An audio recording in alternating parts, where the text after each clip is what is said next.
ನಮಸ್ಕಾರ ಕರ್ನಾಟಕ.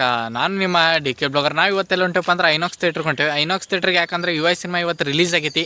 ಇವತ್ತು ಆ ಸಿನಿಮಾವನ್ನ ನೋಡಿ ಅದ್ರ ಬಗ್ಗೆ ರಿವ್ಯೂ ಮಾಡ್ತೀನಿ ಅಂತ, ಮತ್ತು ಸಿನಿಮಾ ಯಾವ ರೀತಿ ಇದೆ ಅಂತ ಹೇಳ್ತೇನಂತ. ಇದು ಉಪೇಂದ್ರ ಸರ್ ಅವ್ರು ಡೈರೆಕ್ಷನ್ ಮಾಡ್ಯಾರ ಮತ್ತು ಕಥೆನೂ ಅವರೇ ಬರ್ದಾರೆ. ಇವತ್ತು ಅಲ್ಲಿ ಐನಾಕ್ಸ್ ಥಿಯೇಟ್ರಿಗೆ ಹೋಗಿ ಸಿನಿಮಾ ನೋಡಿಬಿಟ್ಟು ಯಾವ ರೀತಿ ಇದೆ ಅಂತ ಹೇಳ್ತೇನಂತ, ಬನ್ನಿ.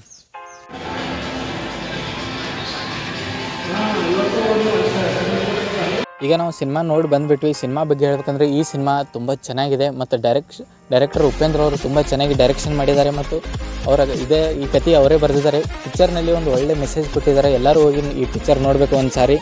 ಮತ್ತು ಈ ಪಿಕ್ಚರ್ನಲ್ಲಿ ಮ್ಯೂಸಿಕ್ ಡೈರೆಕ್ಟರ್ ಬಗ್ಗೆ ಮಾತಾಡಲೇಬೇಕು. ಯಾಕಂದರೆ ನೀವು ಅವ್ರ ಮ್ಯೂಸಿಕ್ ಆಗಲಿ BGM ನೀವು ನೋಡ್ತಾ ಇದ್ದರೆ ಥಿಯೇಟ್ರ್ನಲ್ಲಿ ನೀವು ಕಳೆದು ಹೋಗ್ತೀರಾ ಆ BGMಗೆ. ಮ್ಯೂಸಿಕ್ ಡೈರೆಕ್ಟರು ತುಂಬ ಚೆನ್ನಾಗಿ ಇಲ್ಲಿ ಮ್ಯೂಸಿಕ್ ಕೊಟ್ಟಿದ್ದಾರೆ ಈ ಸಿನಿಮಾಕ್ಕೆ. ಮತ್ತು ಸಿನಿಮಾ ಸ್ಕ್ರೀನ್ ಪ್ಲೇ ಕೂಡ ಅಷ್ಟೇ ಚೆನ್ನಾಗಿದೆ. ಉಪೇಂದ್ರ ಅವರು ತುಂಬ ಚೆನ್ನಾಗಿ ಡೈರೆಕ್ಷನ್ ಮಾಡಿದ್ದಾರೆ. ಒಂದು ಕನ್ನಡ ಇಂಡಸ್ಟ್ರಿಯಲ್ಲಿ ಒಂದು ಒಳ್ಳೆಯ ಸಿನಿಮಾ ಬಂದಿದೆ, ಒಂದು ಒಳ್ಳೆ ಮೆಸೇಜ್ ಇದೆ ಈ ಸಿನಿಮಾದಲ್ಲಿ.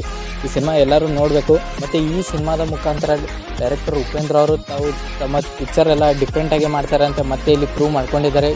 ಪಿಕ್ಚರ್ ಅಂತೂ ತುಂಬ ಟ್ವಿಸ್ಟ್ಗಳಿಂದ ಕೊಟ್ಟಿರುತ್ತೆ ಮತ್ತು ಪಿಕ್ಚರ್ ಕಥೆ ಸ್ವಲ್ಪ ಫಾಸ್ಟಾಗಿ ಟ್ರಾವೆಲ್ ಆಗ್ತಿರುತ್ತೆ ನಿಮಗೆ. ಮತ್ತು ಈ ಸಿನಿಮಾದಲ್ಲಿ ನೋಡಬೇಕಾದ್ರೆ ನಿಮಗೆ ಟೈಮ್ ಹೋಗಿದ್ದು ಗೊತ್ತಾಗ್ತಿರೋಂಗಿಲ್ಲ.